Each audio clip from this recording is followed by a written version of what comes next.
बहुत समय पहले की बात है। एक समृद्ध राज्य में एक अहंकारी राजकुमारी ईशानी रहती थी। वह अपनी सुंदरता और धन पर गर्व करती थी और कभी भी आम लोगों के करीब नहीं जाती थी। उसके महल के लोग उसे स्वर्णा देवी कहकर बुलाते थे, क्योंकि उसके इत्र, गहने और कपड़े सभी सोने जैसी चमक रखते थे। उसी राज्य के एक छोटे से गांव में राजकुमार अर्जुन का जन्म हुआ।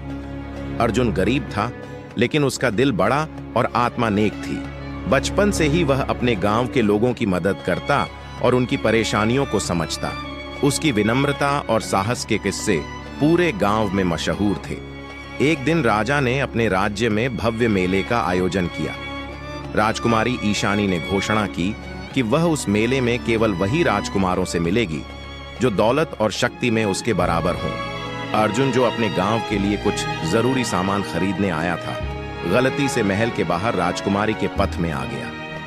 ईशानी ने पहली नजर में ही अर्जुन को तुच्छ समझा। उसने अपने नौकरों से कहा, इस गरीब युवक को मेरे पास आने की हिम्मत कैसे हुई? लेकिन अर्जुन ने सम्मान पूर्वक नमन किया और कहा, महारानी, मेरी कोई दौलत नहीं, लेकिन मेरे दिल में निस्वार्थ प्रेम और ईमानदारी है। राजकुमारी ईशानी को यह उत्तर अजीब लगा। उसने सोचा, एक गरीब इंसान कैसे मुझे समझ सकता है? लेकिन अर्जुन की विनम्रता और उसकी साधारणता में एक अनोखी चमक थी, जो धीरे धीरे ईशानी के मन को छूने लगी।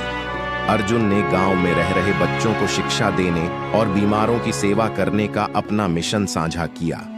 धीरे धीरे राजकुमारी ईशानी ने महसूस किया कि असली शक्ति और असली सुंदरता केवल सोने और गहनों में नहीं, बल्कि अच्छे कर्म और सच्चाई में है। कुछ महीनों बाद महल में एक भयंकर संकट आया।